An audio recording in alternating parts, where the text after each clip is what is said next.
Então a gente começou, eu acho que já na aula passada, né, a discutir um pouco a questão do que a gente vai querer fazer dentro de talvez mais uns 3 encontros, né, seria estudar a interação eletromagnética dos neutrinos, né? Claro, os neutrinos não tendo carga, a interação magnética deles não é mínima, então é uma interação que vai poder vir dentro do modelo padrão, né, para poder estudar o aspecto eletromagnético do neutrino, a gente vai precisar de correções radiativas, né? Então, eu vou colocar essa ideia de neutrinos, né, no modelo padrão, eles têm massa zero. Dentro do modelo padrão, nós não temos um mecanismo de massa para o neutrino, então a massa deles é zero.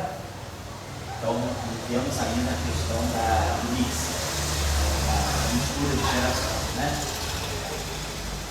Vamos botar então oscilação. Você tem massa zero, então a gente está sem, temos oscilação. Porque a oscilação depois vai ser importante se a gente coloca a massa, e aí a oscilação vai começar a gerar uma categoria de chamados momentos magnéticos de transição, que é o momento magnético deixa de ser uma matriz diagonal, a gente tem um momento magnético para cada partícula, mas a gente vai ter vai ter uma matriz então também de momentos magnéticos, são chamados momentos magnéticos de transição. Então isso aqui não acontece no modelo padrão, porque a massa do neutrino é zero. Bom, e a carga do neutrino sendo zero, também dá para, indica para nós, né, que a interação eletromagnética do neutrino, né, então a interação eletromagnética do neutrino, né, provém de correções radiativas.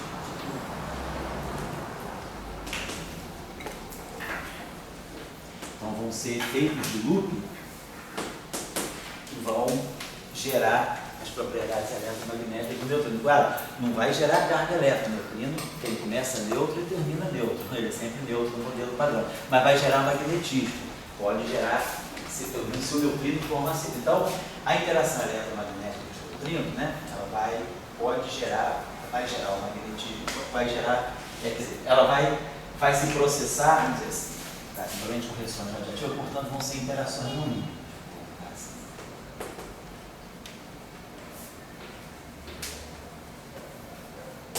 E aí é que os fatores de forma vão entrar. Então, os fatores de forma, esse conceito aqui de fatores de forma, então vão entrar aqui. Certamente a gente não vai conseguir abordar esse assunto já hoje.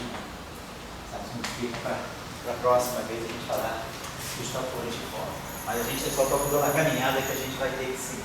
Agora, quando a gente coloca a massa do neutrino, depois a gente colocar algum mecanismo, né? Quer dizer, quando, né? Vamos colocar assim, quando a massa do neutrino é não nula, então a gente já tem algum elemento fora do modelo padrão, né?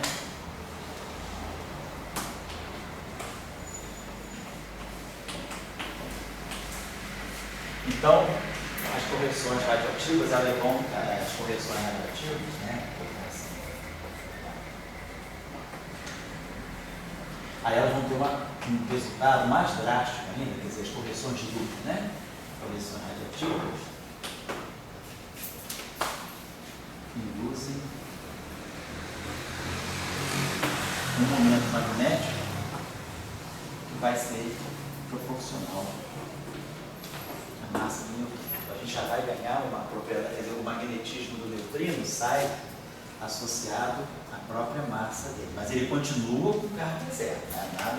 Não tem nada de gerar carga radioativamente, não. A carga do neutrino é sempre zero, mas aí ele vai adquirir propriedade de magnetismo pela massa. Agora, quando a gente introduzir massa para o neutrino, essa massa do neutrino também não é uma massa diagonal.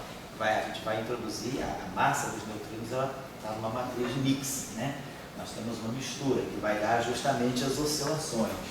Então é isso que vai fazer que a gente vai ter uma matriz de massa que vai gerar, na verdade, os chamados momentos magnéticos de transição.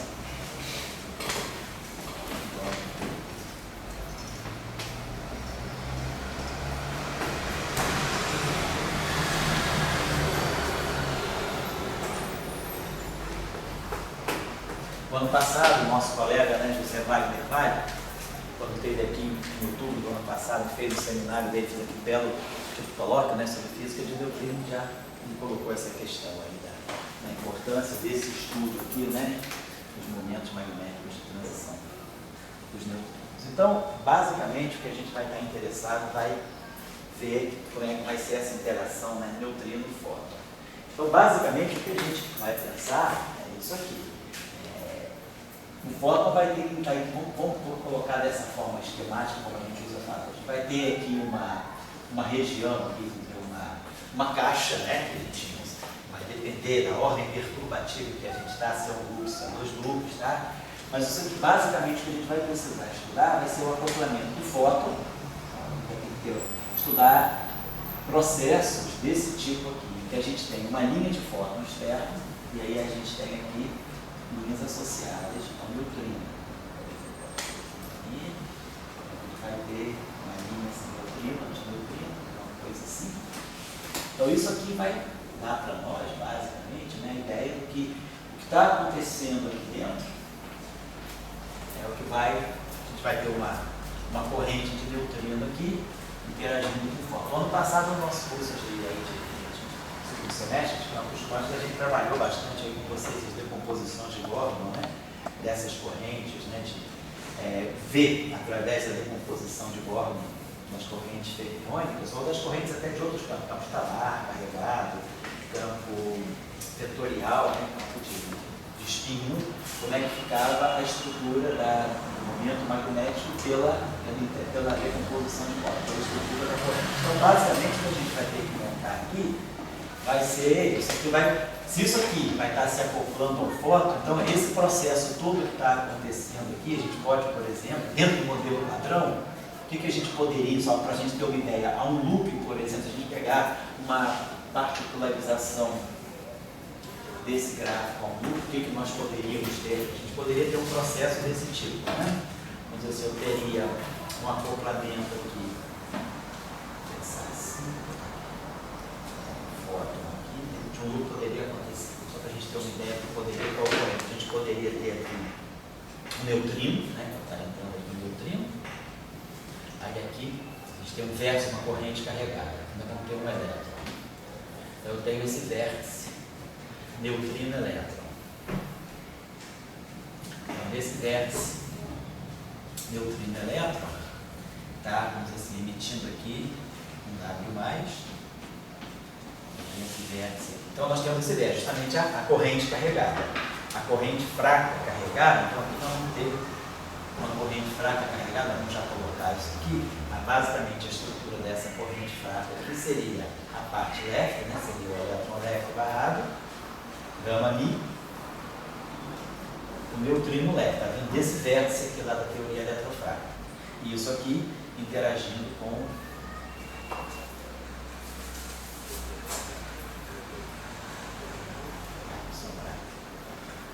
que é a matriz de SO2, né? Essa estrutura aqui, no left, e aqui os bósons de Gauge. Eu não passei para a base das massas, não. Eu estou trabalhando com os campos de Gauge ainda antes de separar, de fazer a decomposição em W+, W- e ZZ. Basicamente, a interação que está em jogo aqui é essa interação. Elétron left, o neutrino left, o elétron left, emitindo aqui esse W+, então o W+ vai estar vindo aqui, né, através desse DNA aqui, e aqui nesse vértice, então esse elétron aqui corre esse loop aqui, então nós vamos ter esse elétron aqui, e aqui nós vamos ter o antineutrino. Então nós vamos ter um vértice de novo desse tipo, né, vai ser um vértice dessa mesma categoria, né, um complexo conjugado desse vértice. Tá? E aqui é um vértice eletromagnético. Então, aqui a gente tem realmente a carga elétrica. Mas aqui a gente vai ter a interação fraca. Aqui a gente vai ter um vértice fraco e aqui a gente vai ter um vértice fraco também. Então, se tiver aqui sai uma carga negativa, sai uma carga positiva, aqui entra essa carga negativa, essa carga positiva, então, e aqui a gente vai ter um vértice eletromagnético. Então, aqui vamos colocar aqui é eletromagnetismo mesmo, e aqui é um vértice fraco, e aqui um vértice. fraco. Vamos botar weak, né? Vamos botar fraco. Então aqui é uma interação fraca, um acoplamento fraco, e aqui um acoplamento fraco também. Então a gente tem uma mistura aí, né? As constantes de acoplamento aqui do centro do âmbito de Weinberg aqui, uma constante eletromagnética aqui. Então esse processo aqui, por exemplo, seria um dos gráficos a um loop que tem dados por aí. Então isso aqui poderia já, esse loop aqui, está dentro aqui dessa caixinha aqui. E aí a gente começa a observar que realmente esse cara aqui, sendo massivo, ele tem uma massa muito grande, né? Dando essa integral, isso aqui é uma integral de loop, onde nós vamos ter propagador do elétron, propagador do W+, que tem uma massa mais alta.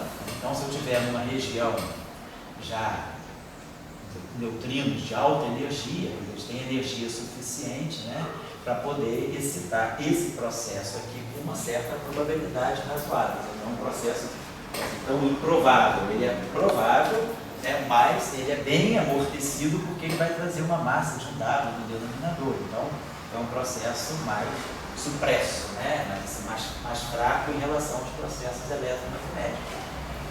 Mas o que faz o neutrino comunicar com o fóton aqui é a interação fraca. A gente sempre vai ter a interferência aqui, a interação fraca. Aqui vocês poderiam perguntar, eu não poderia ter um vértice puro neutrino, aqui mandando zero, né? Um loop não dá, porque aí o neutrino com o neutrino não se acopla com o fóton. Então eu não teria um acoplamento neutrino-fóton. Dentro do modelo padrão, no modelo padrão não tem, né? Mas há um loop, né? Mas se eu tiver dois loops, eu posso fazer um processo em que, de repente, aqui eu tenho um Z0, aqui seja neutrino, aqui seja outro neutrino, a gente poderia ter um processo desse tipo assim. Vamos ver o neutrino vem aqui, vamos colocar assim. Acho que a gente vai fazer uma tradução mais ou menos assim. Vamos ver se dá para fazer isso aqui. Então aqui está. Essa primeira parte é essa aqui. Então aqui eu teria neutrino, aqui eu teria o Z0. Agora aqui, esse neutrino aqui, eu botaria um W, eu botaria um elétron, olha, ficaria neutrino, aí aqui ficaria assim, só para desenhar isso rapidinho, né? Aí a gente teria também, aí a gente teria aqui o neutrino, a gente vai ter aqui o elétron,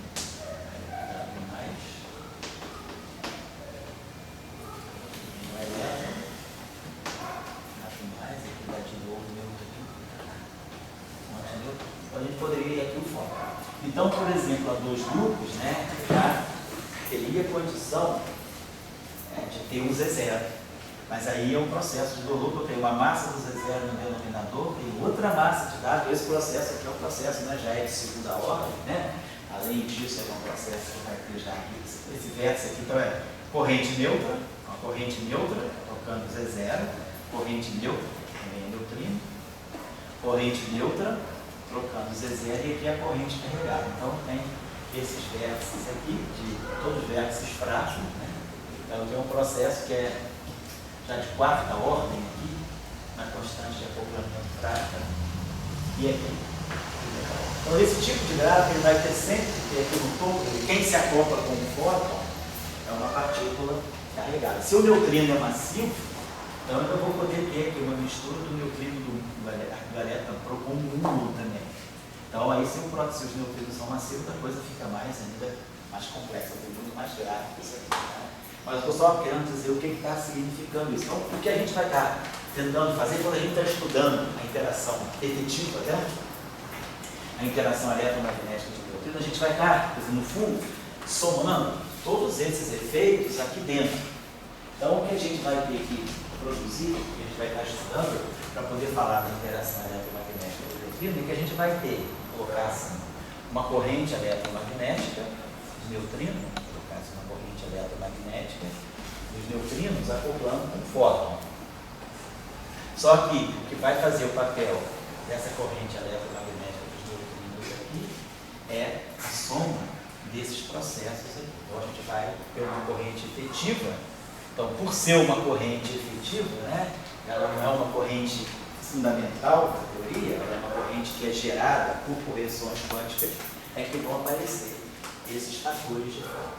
Esses objetos chamados fatores de forma, eles entram na constituição de uma corrente quando a gente está somando uma série de efeitos, né, e criando uma corrente a partir de uma soma de efeitos radiativos, de processos virtuais. Então, a corrente eletromagnética que a gente vai ter para o neutrino no modelo padrão é uma corrente eletromagnética que é gerada pela soma. Claro, não precisa somar a série toda. A gente vai, na próxima aula, a gente vai fazer um estudo das simetrias para ver qual é a forma mais geral possível dessa corrente eletromagnética. Essa corrente eletromagnética vai ser fixada com base em quê? Quais são as simetrias que nós temos aqui? Para variar, Humberto também ouvido, simetria de Lorentz. Então, para o Humberto já começou errado, já quebrou Lorentz. Então, a gente vai ter simetria de Lorentz, claro, simetria de Gauge, simetria de CP, que a gente vai ter simetria de, sendo um processo eletromagnético, ele tem que respeitar C, tem que respeitar T. Então a gente vai poder, e por variância de Lorentz, a gente vai ter uma série de argumentos que vão mostrar para a gente qual vai ser a forma mais geral dessa corrente em função dos momentos, né, desse neutrino, do momento das partículas, né, do neutrino, do momento que os neutrinos carregam nessa corrente, alguma coisa desse tipo, né?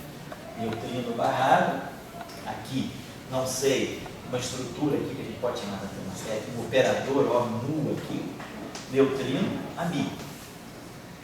Não é a corrente, não poderia ser um gama mi, né? Essa corrente aqui é uma corrente neutra, essa corrente não pode se acoplar com forte. O que a gente vai ter aqui vai ser uma corrente efetiva, né? Que vai depender dos momentos que estão em jogo aqui, e isso aqui vai se acoplar com forte. Então, nesse operador aqui, a gente vai estar colocando a forma do operador, vai ser fixada pelas simetrias.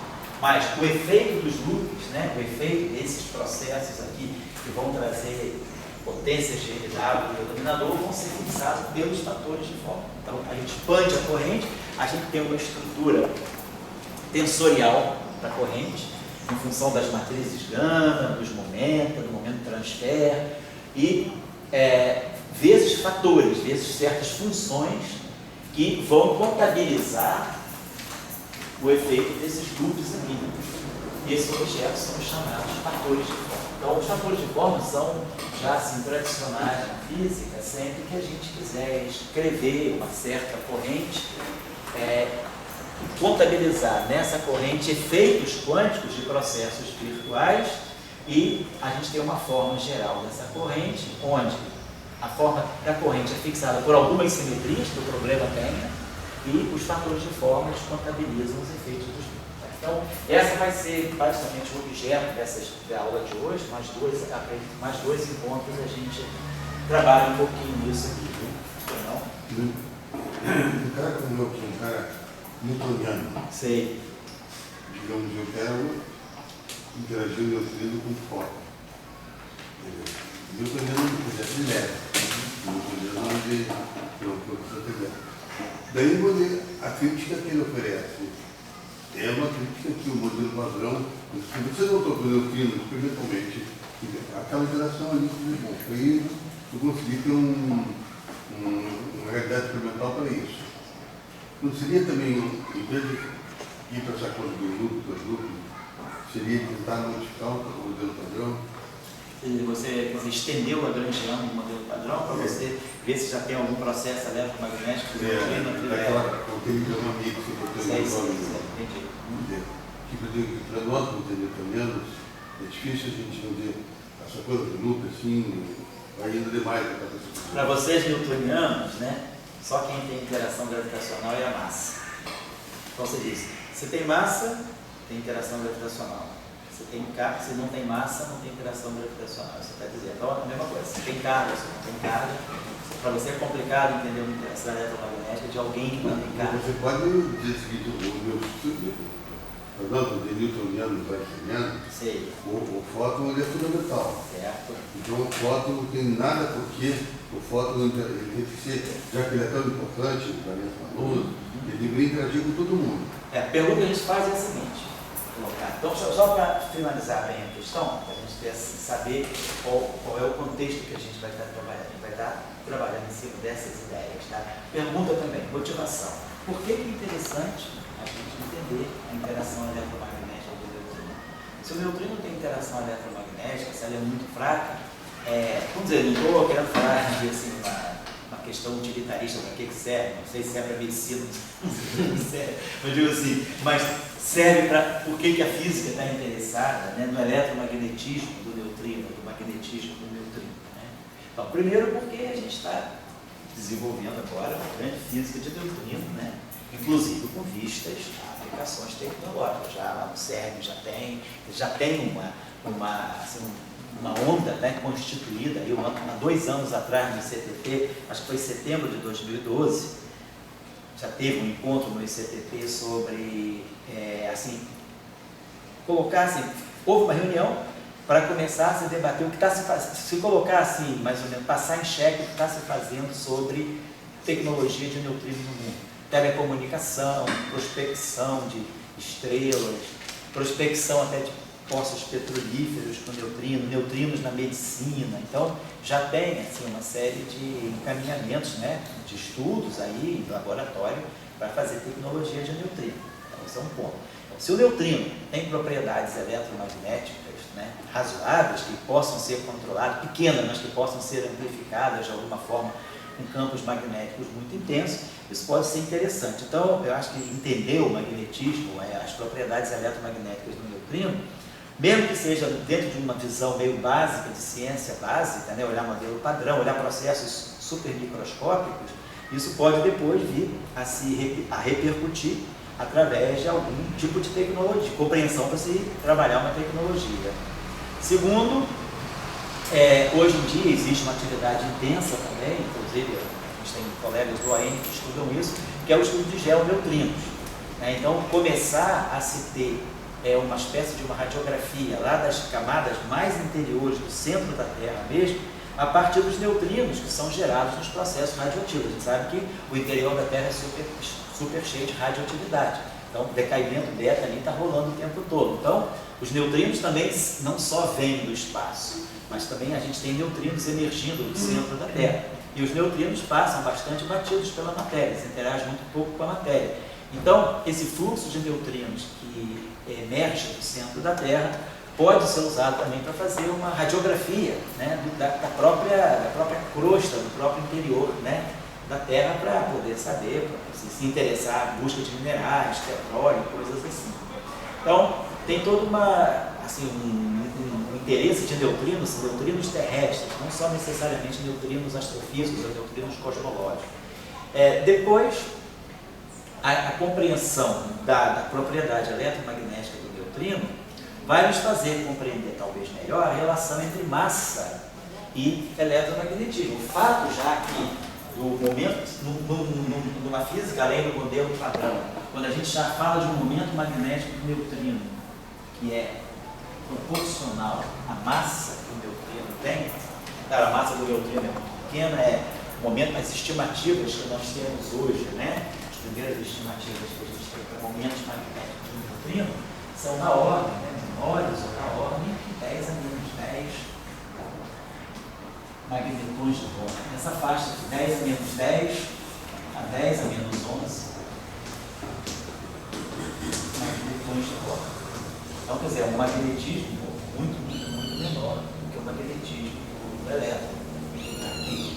Mas, sabendo-se que, agora, interesses astrofísicos, né? Sabendo-se que neutrinos, né, podem estar escapando de estrelas, né, com campos magnéticos super intensos, como por exemplo estrelas de nêutron, né, onde a gente tem emissão de raio-x, mas tem emissão de neutrino, estrelas de nêutrons, magnetares, essas estruturas astrofísicas com campos magnéticos mais intensos, na faixa de 10 a 13 Tesla. Então, se a gente começa a falar de campo magnético na faixa de 10 a 13 Tesla, né, então a gente já está falando uma interação que já não é tão ruim. A interação do momento magnético, né, com o campo magnético, ela fica na faixa. Se esse momento magnético aqui é 10 a menos 12, ou seja, 10 a menos 11, 10 a menos 10 magnetons nucleares, esse 10 a 13 aqui, com 10 a menos 10, já dá um fator de 10 a 3. E aí sobra 10 a 3 magnetons de Bohr. Aí já é uma energia razoável. As energias atômicas, né, as energias de interação atômica são magnetons de Bohr vezes campo magnético. Então aí a interação, vamos dizer, ela se acentua, ela fica muito mais forte. Porque se você está em presença de campos magnéticos muito intensos, como são campos magnéticos, né, próximos de estruturas astrofísicas, então a interação do neutrino, o magnetismo do neutrino vai ser importante, porque ele vai dar uma contribuição razoável para a sua energia, e aí a gente vai poder ter, através dessa, né, quer dizer, se a gente está sabendo que dessa estrutura astrofísica, desse magnetário, dessa estrela de nêutron, estão saindo fluxos, está emergindo um fluxo de neutrinos, e esses neutrinos estão interagindo com o campo magnético, então isso aí altera, né, a dinâmica desses neutrinos na vizinhança dessas estruturas de campos magnéticos muito intensos. Então é importante, quer dizer, não é só uma questão do modelo padrão querer se estudar a interação eletromagnética do neutrino, é uma questão que permeia para a astrofísica, pode até aí mesmo ter interesse para futura tecnologia, ou tecnologia ligada a estudos de geoneutrinos, né? E também, do ponto de vista mais fundamental, para a gente compreender a estrutura e física, nós vamos colocar além do modelo padrão. Se eu estou querendo fazer uma proposta de física além do modelo padrão, a gente deve ter uma proposta de uma física que vá na direção de compreender a massa do neutrino. Qual é a origem da massa do neutrino? É mecanismo de Higgs? Necessariamente o neutrino vem, ou essa massa do neutrino pode ser gerada por algum mecanismo outro que seja, por exemplo, redução dimensional.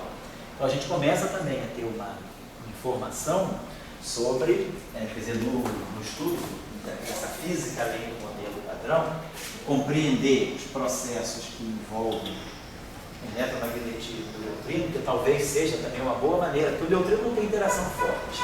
A interação gravitacional dele é muito pequena. A interação fraca dele é feita com correntes neutras. Então, eletromagnetismo, né, a interação eletromagnética é mais próxima de nós. Então, talvez a gente possa estudar os neutrinos pelo aspecto magnético que ele tem.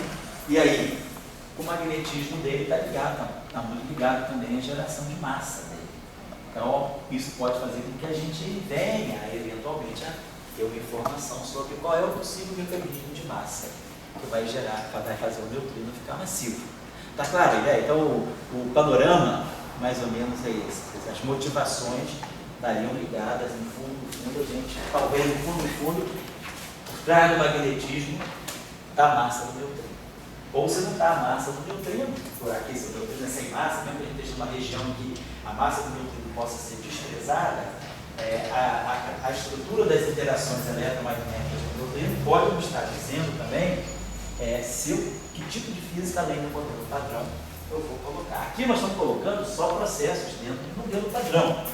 Mas lembre-se, se eu estiver olhando esse mesmo problema, que é chegar a uma expressão da corrente eletromagnética dos neutrinos, e levando em conta que esses fatores de forma absorvem esses efeitos de loop aqui, uma teoria supersimétrica, se uma das físicas além do modelo padrão é a supersimetria, então a gente vai ter efeitos de supersimetria dentro dessa corrente. Ou se a física além do modelo padrão não é a supersimetria, mas é algum tipo de física uma outra física exótica, ou que seja gravitação a distâncias large dimensions, se tiver alguma física além do modelo padrão que puder entrar nesses processos, ela vai estar entrando aqui também.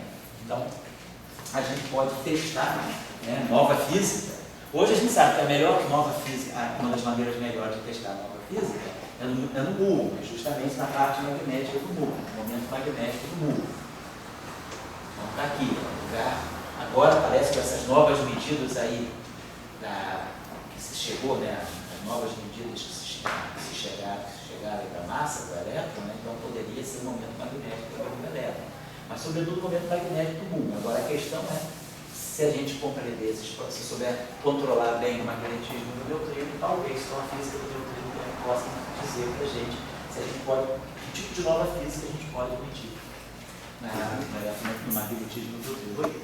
Alguém me chamou? Eu. Ah, vai. A questão do volta é o seguinte, você teria uma explicação intuitiva por que o neutrino, você tem neutrino, a corrente de neutrino, legal com o Zemi, com o Z,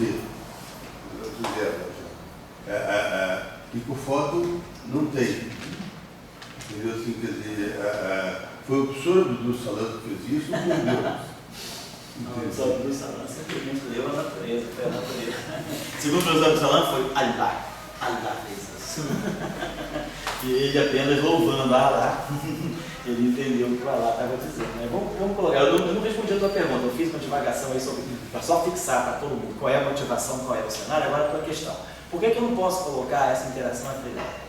Por que eu tenho que chegar numa corrente induzida por correções radiativas, fatores de forma? Por que essa corrente não está presente a trilha? Isso você está colocando, né? Isso. Ou seja, também, por que esse cara está ao mesmo tempo falando? Por que o neutrino não interage com o fóton, né? E interage com o Z0. Interage com o Z0. Por que o Z0 e por que não o fóton? Isso aí vai fazer. A gente está indo nessa direção aqui, justamente. Então, isso aí, essa tua pergunta já está abrindo essa discussão. Mas vamos colocar, antes dessa tua pergunta, a outra. Por que talvez não tenha um processo assim, a trilé, um lagrangiano, direto, né, que acople o neutrino com o fóton? Vou colocar assim, antes do modelo padrão, no modelo padrão vai ficar claro. Essa coisa aqui de grupos, né? Eu tenho muito medo daquela história. João ama Maria. Sei. Maria ama Pedro. João tem que amar Pedro. Eu não tinha pensado na positividade do amor. E todo mundo é gay. Todos somos. A gente sempre ama uma mulher que ama um outro homem, né? Então, cara, não sobrou pra ninguém. O mundo é cor de rosa. Mas essa história do grupo. Oi? Sei. O grupo é isso. Pô, não dá pra esconder, todo mundo tá vendo, o Brasil todo tá caindo junto. Tá certo, não, beleza. Tá certo. Mas você tem medo do grupo por causa disso? Sim, porque você diz, ele te usa muitas coisas. Nós, anipolianos, Sei. João ama Maria. Também ama Maria, Maria, tal. Agora, de repente, na história do Lupe, acaba o João. Ou seja, com a história do Lupe vale tudo, né? Você, qualquer coisa pode interagir com qualquer coisa. Desde que você faça a combinação, acaba João amando Pedro. E ele não sabia, né? Tá certo. Não, vamos colocar o isso eu aí. digo isso é física, ou é o professor Abdul Salam que está por trás, dizendo assim, eu não sei se vocês viram que eles estavam passando essas coisas. Não, olha, ele criou tudo isso, cara. Se não fosse ele, a formulação da teoria quântica de campo. Não, tudo bem, mas depois... Ele que abriu a porta. São processos quânticos. Eu acho que é o seguinte, numa teoria quântica de campo, né, claro, isso tudo é perturbativo, numa teoria quântica de campo, você tem que olhar os processos virtuais, os processos radiativos, os processos de loop. E esses processos de loop, eles fazem com que objetos que não interagem diretamente possam vir a interagir, justamente trocando, né, as partículas intermediárias, as partículas intermediárias de forma virtual. Eu acho que isso é até interessante, né, porque isso é que dá para a gente uma ideia de se a gente está falando de uma teoria quântica de campo, classicamente isso não aconteceria. Eu precisaria ter o agente direto, mas quanticamente o bom, justamente, é a gente saber que nesses processos intermediários você pode estar entendendo o aspecto microscópico da interação. Eu acho que isso é uma coisa positiva. Mas vamos aceitar a tua objeção aí. Então vamos dizer, o fato de ter loop que vai fazendo a interação, acaba que o elétron, o neutrino interage com o fóton via loop, e você diz, então isso aí é um efeito. É uma coisa produzida só pelo loop, por que eu não posso ter isso? Então, já que o neutrino interage com o fóton de uma forma ou de outra, por que o neutrino não pode interagir com o fóton diretamente? Então, por que eu não posso colocar logo no lagrangiano, vou colocar aqui, logo no lagrangiano, estou falando de uma trileve, né? Seria alguma coisa no lagrangiano clássico. Por que a gente já não cria aqui uma corrente, né, de eletromagnética, corrente eletromagnética de neutrino, interagindo com o fóton. A trileve, diretamente, porque esse vértice aqui, ele está incriminado. Né? Por que a gente está evitando isso aqui? Então, o lagrangiano não é um lagrangiano efetivo, não. É um lagrangiano mesmo a trileve. Vou colocar aqui bem claro para não parecer que é um lagrangiano efetivo, que eu já estou levando em conta efeitos de luz. Vamos pensar o seguinte: a gente está fóton. Fóton é interação de gate. Então, se a gente está falando de uma interação eletromagnética, está falando de uma interação com fóton, então nós estamos falando de um bóson de gate. Se é um bóson de gate, sendo quebrada ou não sendo quebrada, tem uma simetria custodial aí, tem uma simetria que segura tudo, que é a simetria de gate. A gente está falando de uma simetria de gate. Tá certo. Tem um outro elemento que nós sempre, quer dizer, se a gente está falando de uma teoria trileve, deixa aqui uma lagrangiana trileve, a gente espera ter uma teoria fundamental, a gente espera que esse lagrangiano aqui, ele me dê uma teoria renormalizada.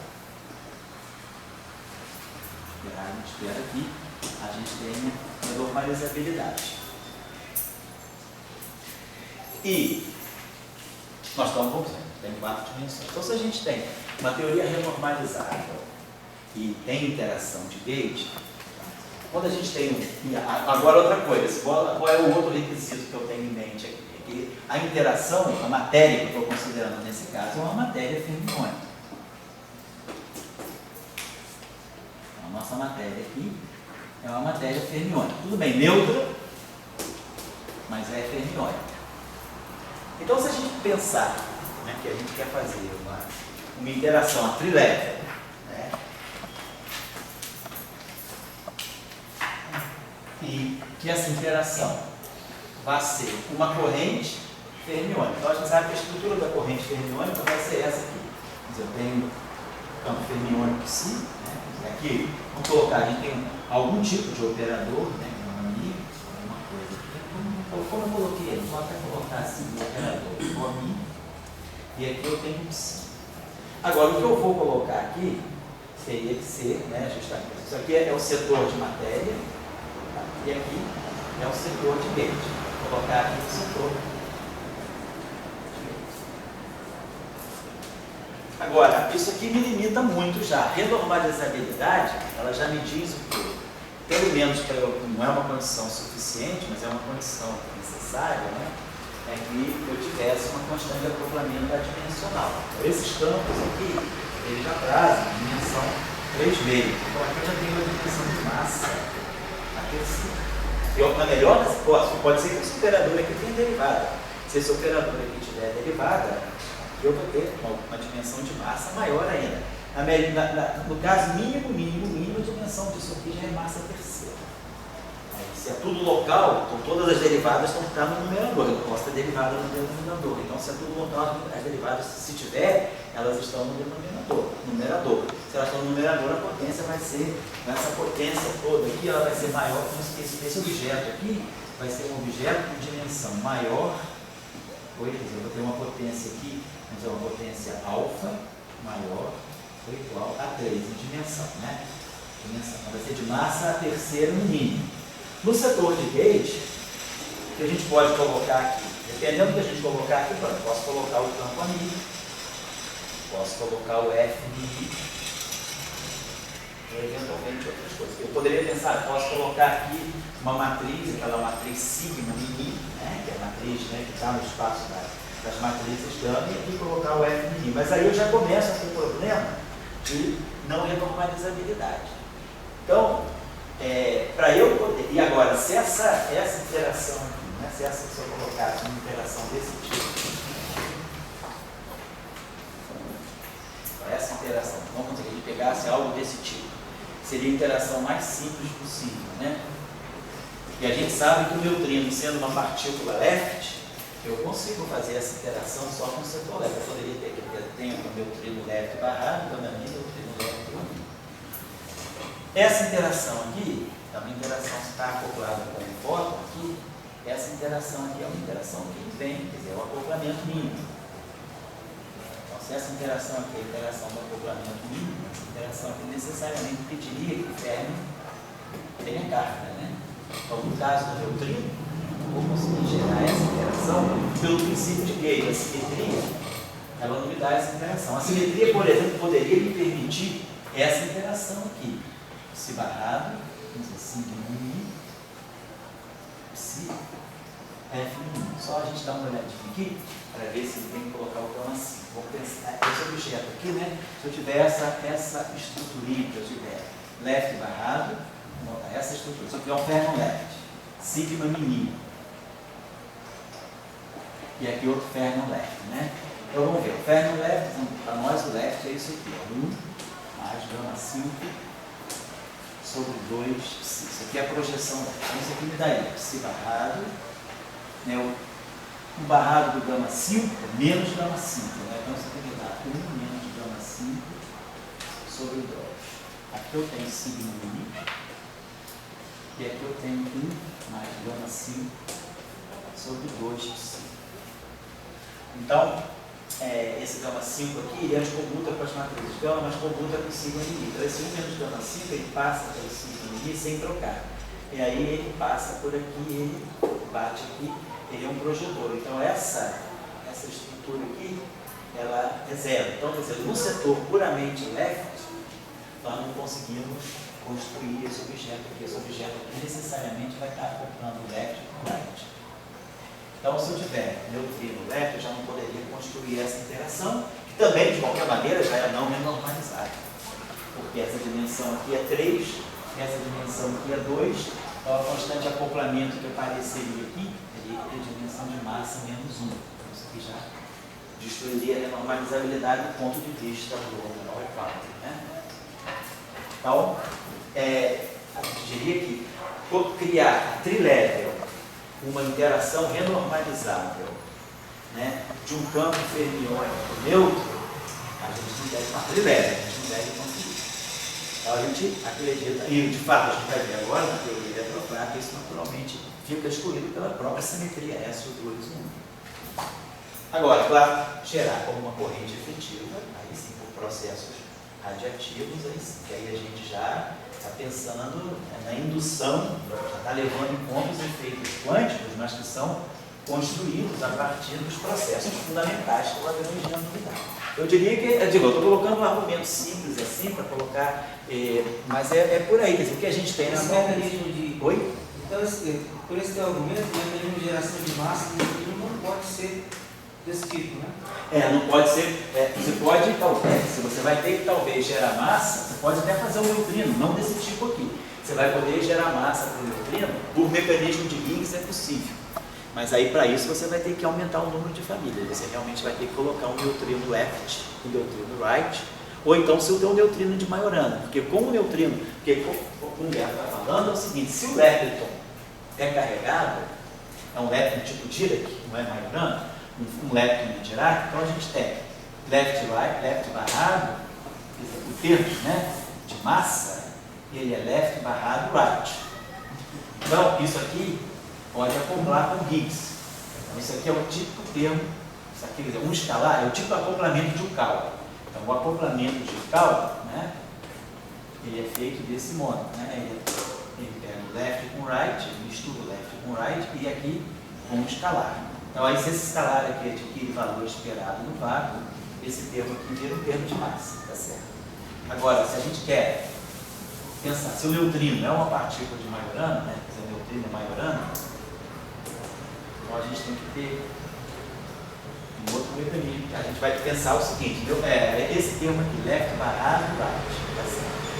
Escalar. Será que isso aqui é possível para o neutrino de Majorana? O neutrino de Majorana, o que a gente tem é que a parte right do neutrino de Majorana é o conjugado de carga da parte left e vice-versa, né? Isso vale para o neutrino de Majorana. A gente está usando aquela famosa relação que a gente já conhece aí, que a quiralidade left, o conjugado de carga da quiralidade left é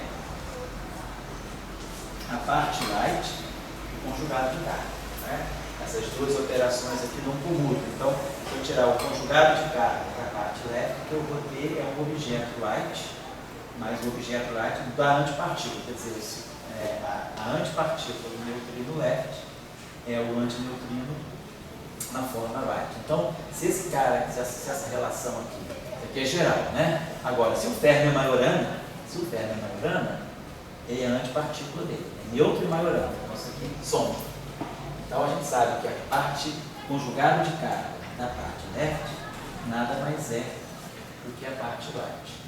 Então eu posso pegar esse, podemos pegar esse cara aqui, né? Como conjugado de carga é o que? É C left barrado transposto right. E aí aqui a gente tem, isso aqui a gente pode manipular da seguinte maneira, né? Vamos tirar o transposto dessa equação, então fica left barrado, C transposto, mas C transposto é menos C, a matriz de conjugação de carga é antes mesmo. Eu tirei o transposto dessa equação, isso aqui me dá o right transposto. E aí agora eu multiplico pelo inverso da conjugação de carga. E aí esse nome integrado para cá, então a gente chega a essa relação aqui. Eu posso escrever o left barrado em função do right. Então esse termo aqui, o neutrino de Majorana, pode ser aproveitado. Eu vou ter algo do tipo, o que aqui é o left barrado, right transposto, C menos 1, right, phi. E claro, a mesma coisa vai acontecer se fosse para o left. Eu poderia ter a mesma estrutura. Left transposto, C menos 1, left phi. Então, se eu tenho neutrino left, eu tenho um objeto left, eu posso formar para ele um termo de massa desse tipo. Então, se eu pegar valor esperado no par, quer dizer, então mesmo eu posso, quer dizer, a gente pode ainda usar o mecanismo de Higgs para gerar massa para o neutrino. Mas o neutrino teria que ser uma partícula de Majorana. Então, essa aqui então geralmente a gente associa neutrino massivo a neutrino de Majorana. Pode ser que ele seja Dirac, mas aí o mecanismo não é bem assim. Então tem a discussão aí, não se sabe se o neutrino é Dirac ou Majorana, mas o consenso assim, né, se espera que o neutrino massivo seja Majorana. Então o mecanismo de funciona.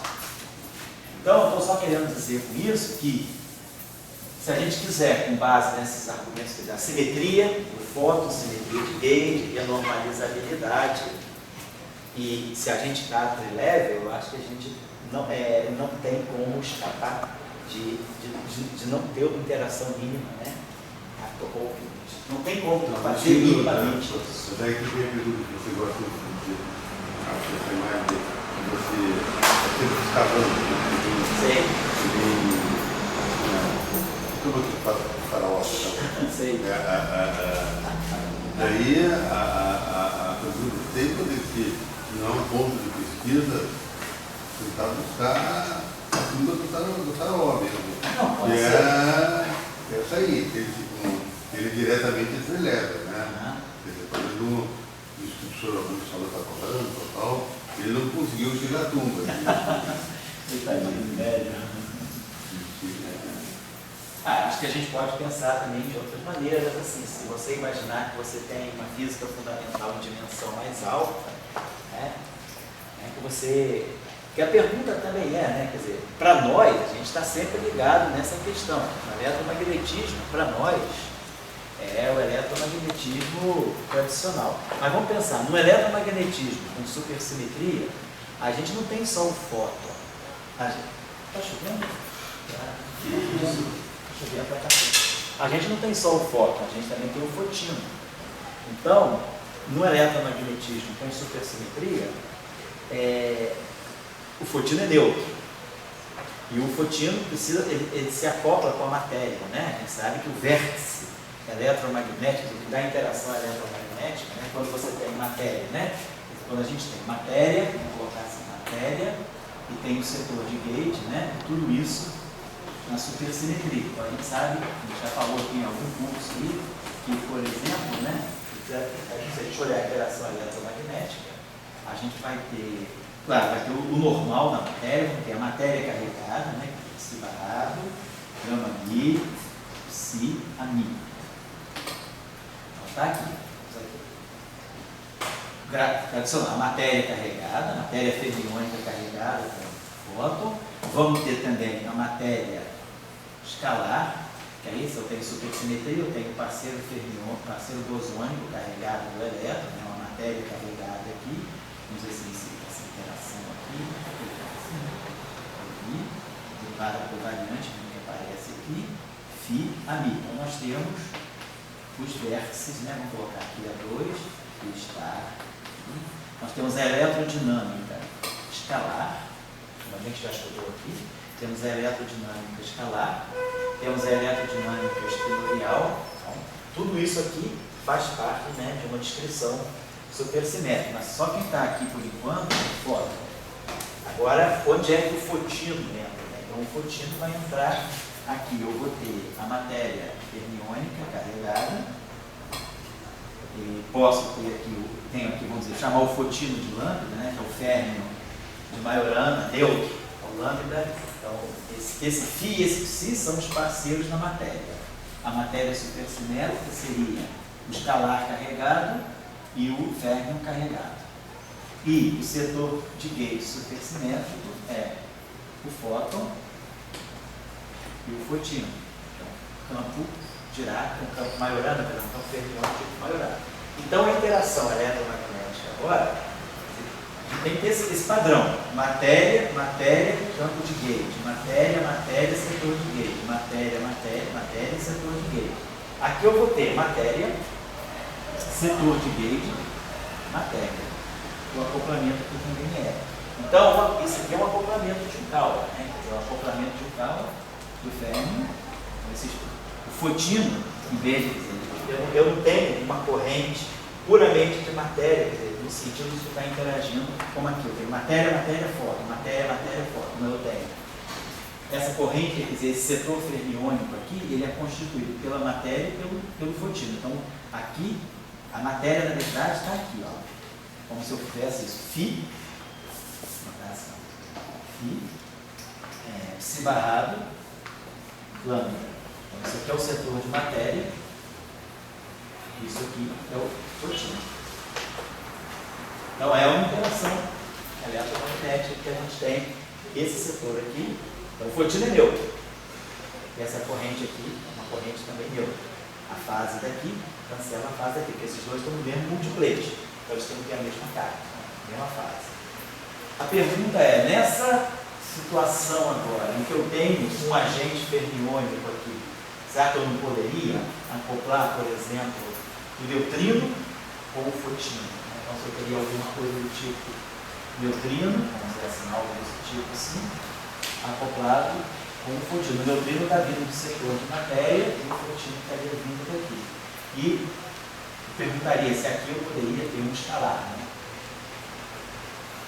Mas como esse cara aqui é neutro, e esse cara aqui é neutro, essa corrente aqui, essa corrente aqui, ser formada, a supersimetria, né, o padrão da supersimetria, me diz que esse cara aqui teria que ser carregado para poder formar a matéria supersimétrica. E esse cara aqui é neutro, então esse vértice aqui seria carregado, isso aqui quebraria a simetria de gauge. Então, você também não consegue, nessa formulação assim, mínima da supersimetria, gerar uma interação de neutrino, seria, né, isso aqui seria um vértice eletromagnético. O fotino está fazendo um patrão forte, só que ele é fermiônico, eu não consigo gerar essa interação também, porque eu quebraria a simetria de gauge. Então, eu acho que realmente colocar uma partícula neutra, quer dizer, nada proíbe uma partícula neutra de ter interação eletromagnética, mas pelos princípios fundamentais, a gente está querendo construir uma teoria de campo que seja renormalizada, não uma teoria efetiva, mas uma teoria renormalizada, com características de ser uma teoria mais fundamental, eu acho que a gente não consegue. Vamos começar então a ver a coisa do ponto de vista da teoria eletrofrágica, para a gente ver essa... O princípio fundamental é que ele teria um eletromagnetismo do neutrino. Como? O princípio é que existe um eletromagnetismo. Existe um eletromagnetismo do neutrino, exatamente. Agora, será que esse eletromagnetismo do neutrino é um eletromagnetismo assim, fundamental ou ele é um eletromagnetismo efetivo? Quer dizer, o neutrino adquire o seu magnetismo, né, vamos dizer, por empréstimo. ele está no âmbito do... Quer dizer, a teoria não é a teoria fraca, a teoria eletrofraca, o fato da interação eletromagnética e interação fraca terem uma origem comum, dessa maneira a gente está unificando, né, as duas interações, e o neutrino participa da interação fraca, então o fato do neutrino participar da interação fraca, mas a interação fraca ser parte de uma interação mais ampla que é a eletrofraca, faz com que o neutrino adquira, pela interação eletrofraca, propriedades eletromagnéticas. É isso que a gente está colocando. Do ponto de vista da física de interações fracas, o neutrino seria uma partícula, seria sempre fadado a só ter interação fraca. Na formulação de Fermi, a teoria de Fermi da interação fraca, que não é uma teoria de Gauge, que não é uma teoria baseada em princípio de Gauge, é uma teoria de construção direta, né? A gente já falou nos cursos, quatro vértices interagindo. Então, o neutrino, na teoria fraca, a la Fermi, ele não teria como adquirir propriedade eletromagnética. Agora, dentro da teoria de Salan-Glass-Schweiber, na teoria eletrofraca, o fato de você estar juntando a eletrofraca, vamos ver já a estrutura da corrente neutra da teoria eletrofraca é uma mistura da corrente neutra fraca com a corrente eletromagnética. E isso faz com que o neutrino absorva o eletromagnetismo dele. Então, tem sentido falar do eletromagnetismo do neutrino, claro, é o que a gente está falando, mas tem sentido porque o neutrino participa da interação eletrofraca, não é só interação fraca. Então seria um eletromagnetismo sem carga elétrica. Um eletromagnetismo sem carga elétrica. Tem um escrito, acho que de 1896. Sei.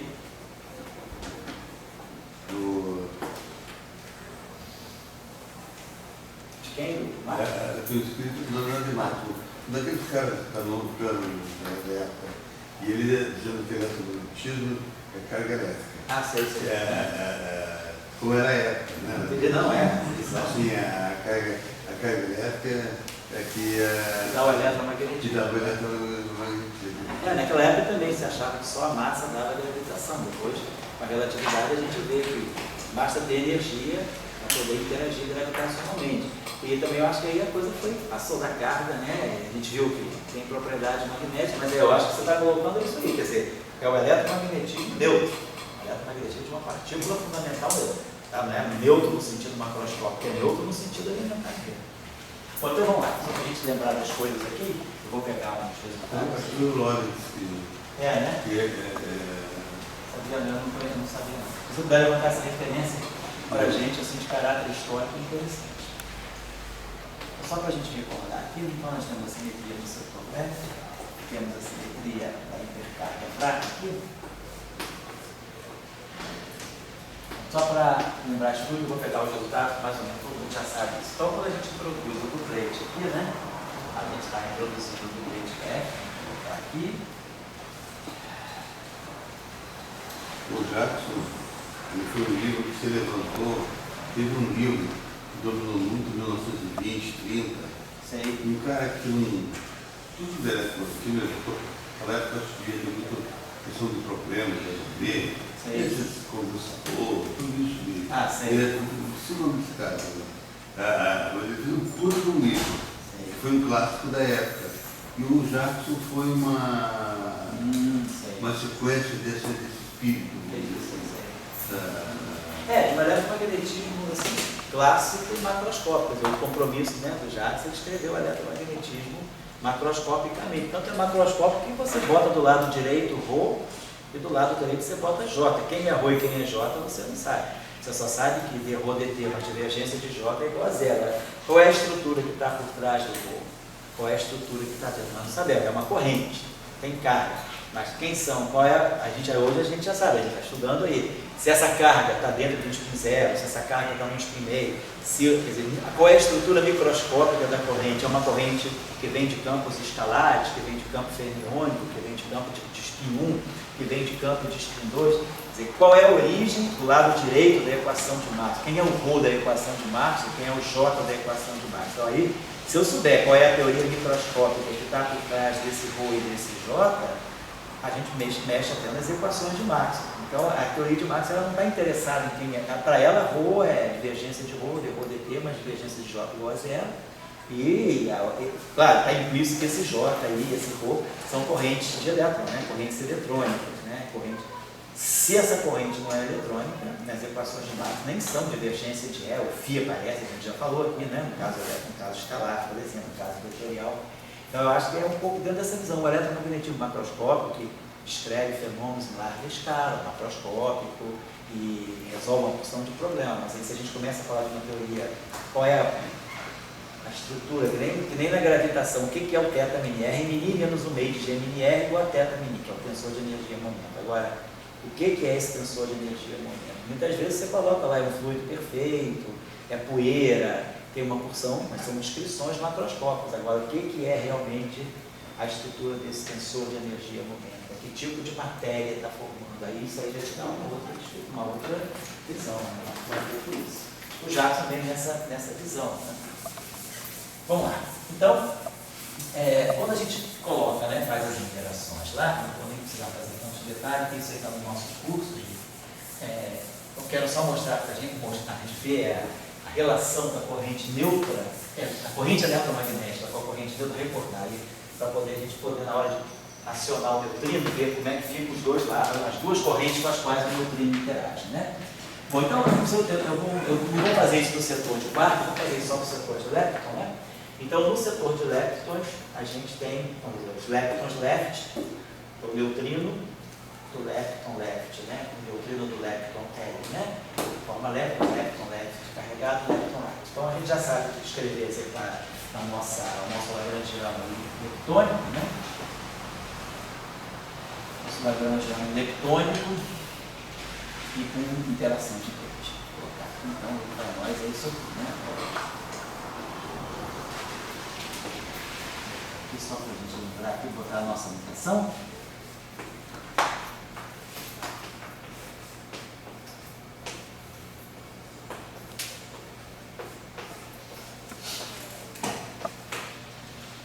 Então, a gente tem aqui o DI, a gente já sabe, o DI de lepton left está ligado, né?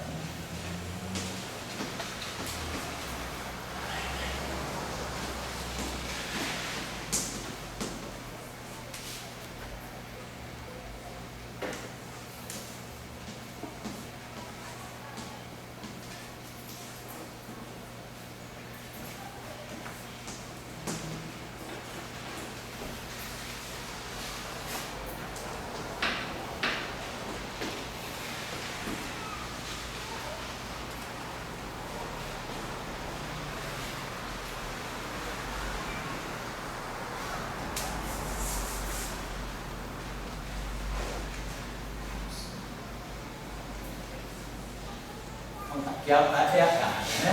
A carga nesse caso eu acho que é menos 1, a carga Y dá menos 1, né? Então, vou colocar logo o valor dela aqui, então, aqui aparece o sinal menos 1 por causa da carga. Aquela de história que a gente já sabe, lá do realmente parte right, rapidinho.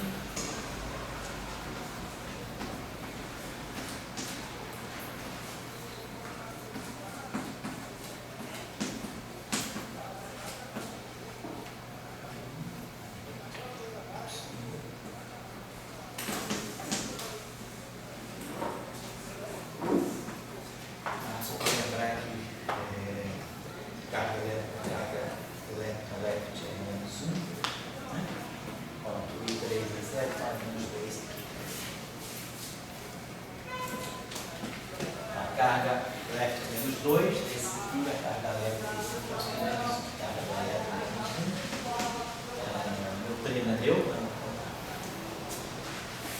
carga do neutrino é 0, neutrino é a parte superior, então outra menos 1, menos 1. Aí a gente introduz também o nosso blade de Higgs na forma que nós colocamos, né? A gente coloca sempre esse nosso, coloca a carga positiva aqui. Na aula passada, na aula do outro curso de simetria, a gente já explicitou isso então, um pouquinho, né, em função das partes dele, né? Então isso aqui seria para nós, sei lá, chamar isso aqui de um fio, mais aqui, isso aqui fica para nós ET, mais o H, mais esse, vou colocar mais um aqui, como que a gente já tinha feito. Então a gente coloca Não vou nem colocar o Lagrangiano de Higgs, nós já sabemos qual é o Lagrangiano de Higgs, já supomos que quebrou a simetria, e que isso aqui então já deu para a gente, com o mecanismo de Higgs, né, que vamos colocar aqui, né, com a quebra espontânea na simetria, então nós agora já partimos para a definição do que são os nossos campos físicos. Né? Então nós temos o fóton, a gente sempre escreve dessa maneira, né, o cosseno do θW.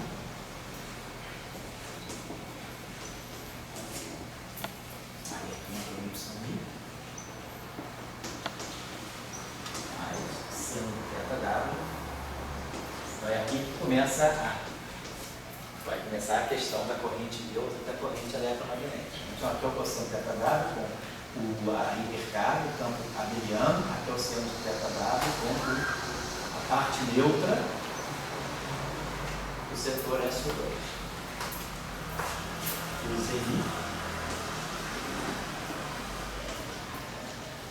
menos seno de θW.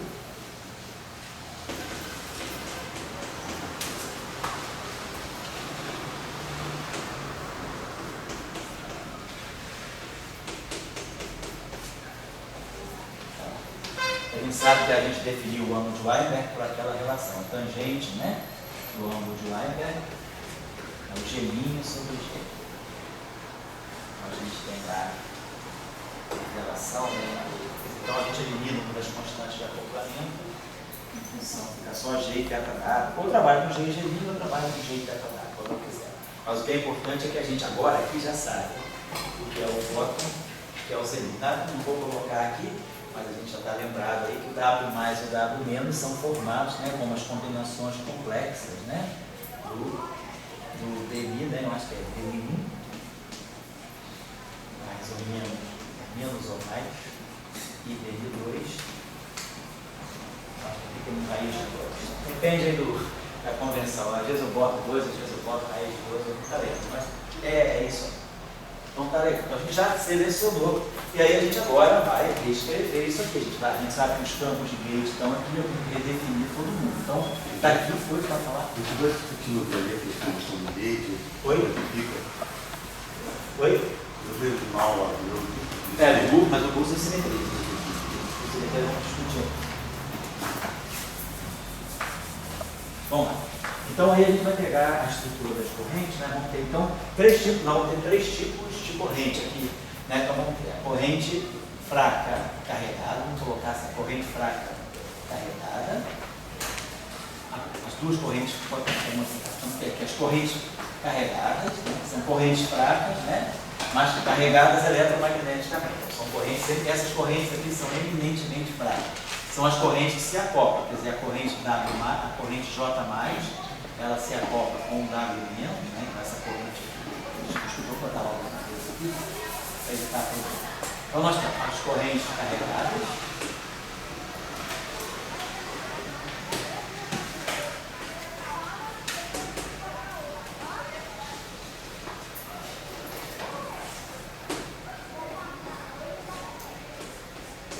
então não preciso nem escrever, isso aqui a gente não está em conta, isso aqui vem, é reescrever, eu já vou dar qual é a estrutura. A gente pegou aquele Lagrangiano todo, pegou o Lagrangiano todo do setor, né, de leptons, colocou aquela redefinição dos campos e chegou aqui na estrutura da corrente eletrônica. Eu também só vou colocar onde aparece o neutrino, porque claro, a corrente, eu vou ter que fazer isso no setor de Higgs também.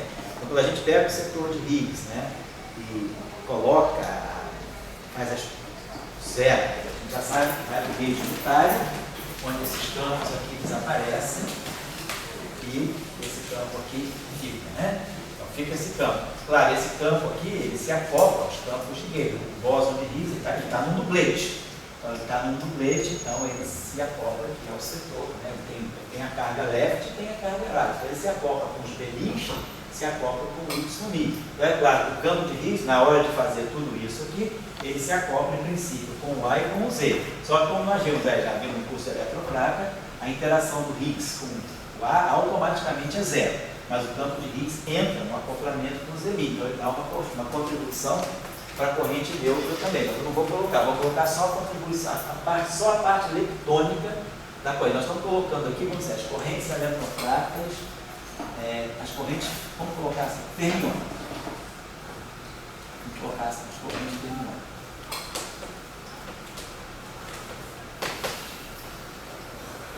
Então vamos lá.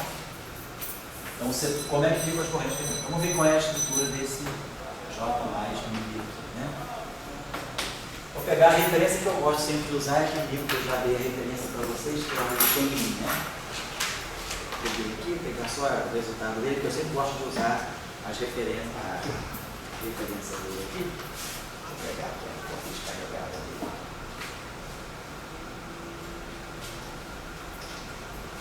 Então, nós vamos ter essa corrente aqui mais, ela é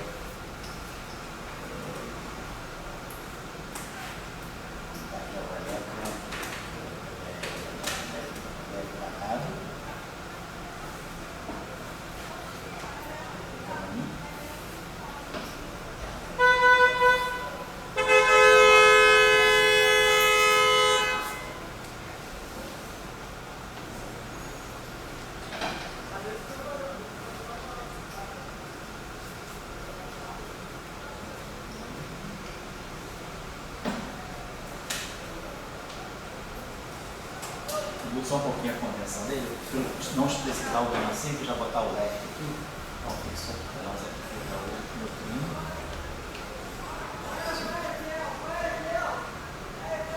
Bom, vou botar a parte de 4, só a parte da corrente fermiônica, mais a parte de 4. Então, não estou também colocando os 4. Para nós interessa, o que a gente está querendo pegar são as interações do neutrino. Para nós aqui, isso aqui é importante. Então a gente vê que a gente forma uma corrente carregada mais, né? Claro, não temos neutrino right, então a gente só tem neutrino left. E essa corrente aqui, então esse cara aqui tem, o elétron tem carga negativa, então o barrado dele fica com a carga positiva, fica a fase e o neutrino é neutro. Essa corrente aqui tem carga eletromagnética realmente mais. E aí a gente tem a corrente, né? Com carga menos, corrente J menos I, que é o neutrino da carga.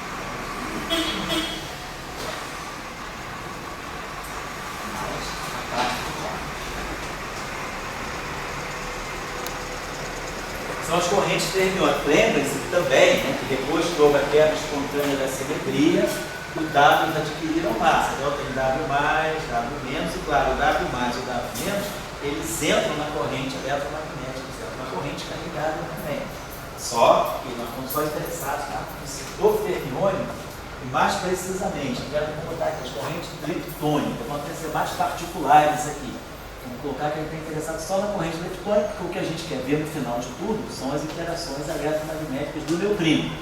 Mas aí não dá para ver o neutrino sozinho, porque o neutrino acaba em dublete com o elétron, então ele forma certas correntes com o elétron. Então as correntes carregadas, elas envolvem o elétron e o neutrino. Procedendo, né, da mesma maneira, fazendo aquela expansão toda. Depois eu vou deixar uma tarefa aí para quem quiser fazer.